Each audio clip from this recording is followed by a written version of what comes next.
Hello Ice and Fire Nerds, this is Chris, and this will continue our Game of Thrones Foreshadowing series, and we'll pick up right where we left off in episode 11 with season 1, episode 4, Cripples, Bastards, and Broken Things.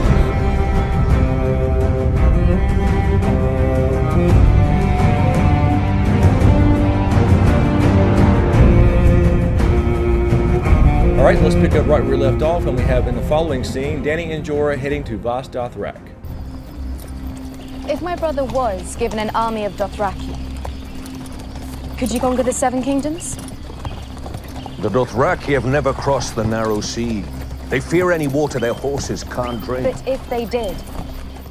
So in this scene, we get a little backstory from Jorah as far as what the hell he's doing across the narrow sea in Essos in the first place. But the point being here that Dany specifically asked him what if the Dothraki would ever cross the narrow sea. Now, we haven't got an actual payoff scene yet, but we did see this in season 6.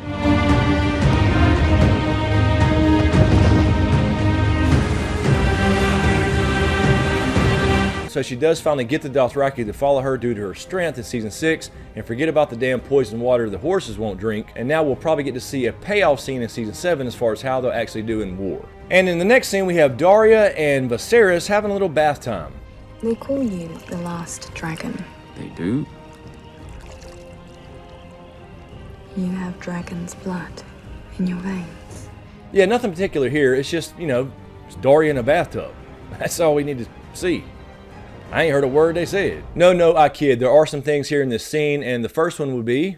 The breath of the greatest dragon fought the Iron Throne. The swords of the vanquished.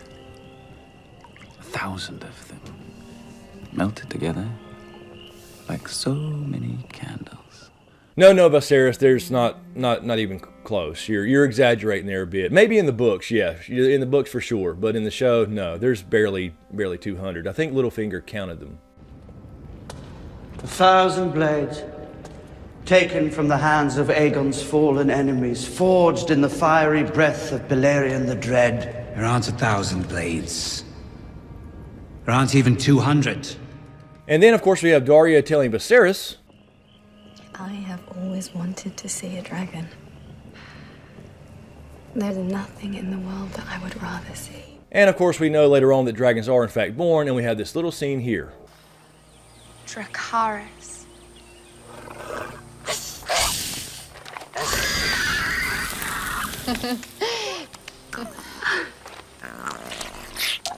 He'll be able to feed himself from now on.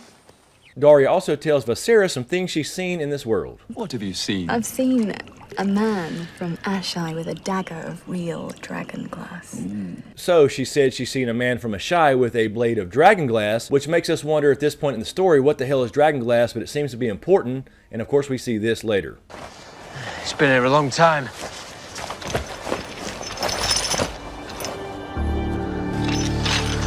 Oh, must be dragon glass. Dragon glass? The most is called obsidian. I've seen a man who could change his face the way that other men change their clothes. And of course we meet him later too. Good.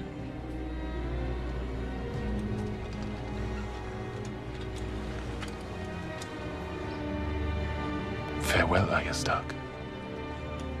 And then she says she sees a pirate that wears his weight in gold, and I think she's talking about this guy. I am a pirate. I'm an excellent pirate. I don't sail for promises. Of course you do. The promise that somewhere on the sea somebody's got some gold and you can take it from it. That's a promise that always comes true. As is mine. And then as they continue the conversation about history and dragons, she pulls out a little candle and has a little bit of fun with Viserys. It tries to hurt them. Gets burned away to nothing. Melted. Like so many candles. Ow. Now this is not really a big deal, but the point being here that she poured this hot candle wax on Viserys and he actually said ow. So this is in direct contrast with Dany in episode 1 where she got in a scalding hot bath. So this whole entire scene here is playing off the idea that Dany is in fact the real dragon and Viserys is not going to last very long. And of course later on we get confirmation that real dragons cannot die by fire because we see this. A crown for king.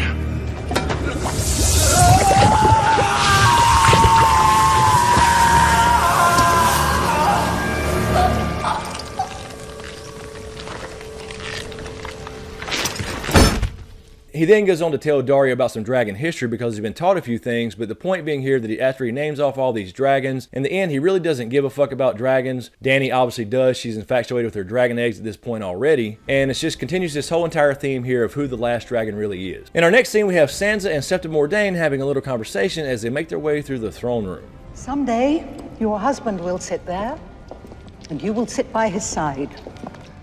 All the lords of Westeros will gather here to see the little prince. What if I have a girl? Now right here, Septa Mordane tells Sansa, one day your husband will sit there and you will stand beside him. Obviously this didn't turn out quite like that. She never married Joffrey, but she did in fact end up marrying Tyrion, although they didn't consummate the marriage and make it official. So I'll leave this one for you guys in the comments below. Do you think this hints at Sansa becoming powerful in the future? She's already essentially probably going to be Queen in the North in season 7, or at least in charge of Winterfell, but could this hint of something else, possibly even her and Tyrion getting back together someday? But I basically still believe that at the end of this thing, there will not be an Iron Throne to sit on. Or at least that one. And in the same conversation, Sansa is worried about having all girls. What if I only have girls? I wouldn't worry about that. Jane Paul's mother had 5 children, all of them girls. Yes, but it's highly unlikely. But what if? Now here the Septa specifically says that Sansa would probably not have all girls, but then of course Sansa keeps saying, but what if, because she's got to be the perfect queen. But the point being here that Septa Mordane says that if that did in fact happen, that the crown would pass to his younger brother Tommen, and she had no idea that she was absolutely right.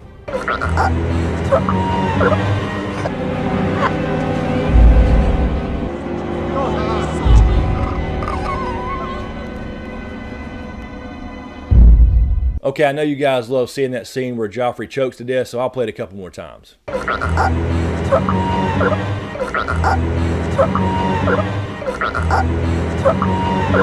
Alright, you're welcome, you're welcome. So anyway, the point being here that Joffrey does end up dying, and Tommen does in fact get the crown, although of course it has nothing to do with Sansa and her children. And then of course in the same scene, we get some more information about what happened in that throne room a long, long time ago. Grandfather and uncle were murdered here, weren't they?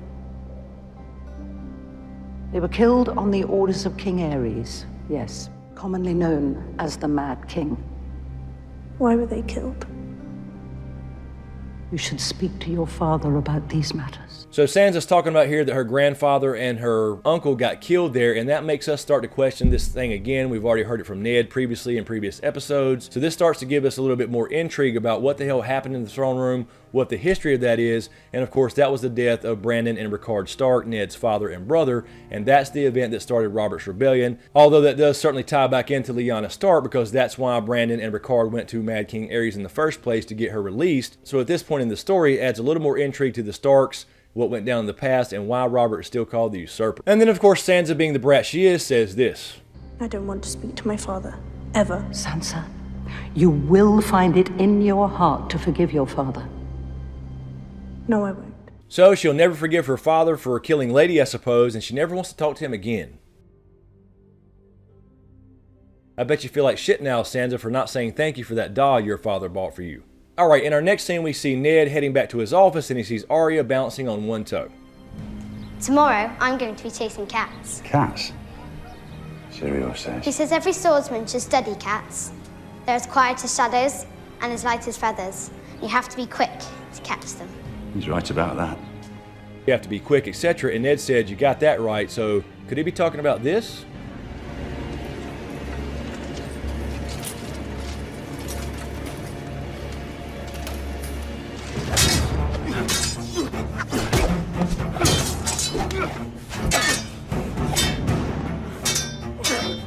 I mean, lions are cats, right? And also, of course, in this scene, the main thing here was that Bran woke up and she asked Ned if Bran's going to come live with them because he wanted to be on the Kingsguard, etc. They basically go into the fact that he can't do any of those things. Ned says he may be a Lord of a Holdfast someday, etc. But what's really cool here is they threw in a little bit of history and he said this. Well, he might raise castles, like Brandon the Builder.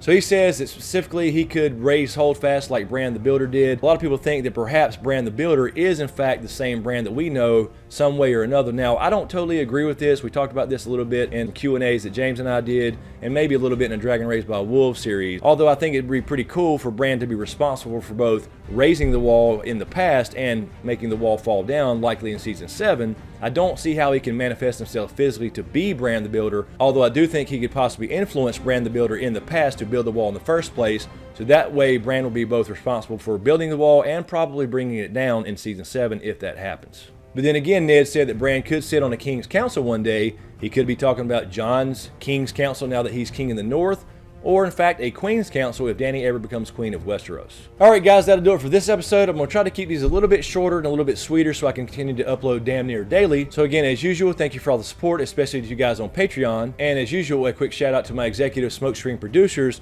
Hall Scriffin, Lala Gig, Vol Guy 10, and Kisa Powell. Thank you guys so much. Really appreciate the support. Be sure to subscribe to get everything, and make sure you click that notification button as well. People are still not being notified of videos when they drop, so be sure to do that, and make sure you're still subscribed as well if you were subscribed before. So thanks again, you guys. Thanks for watching, and we'll see you next time.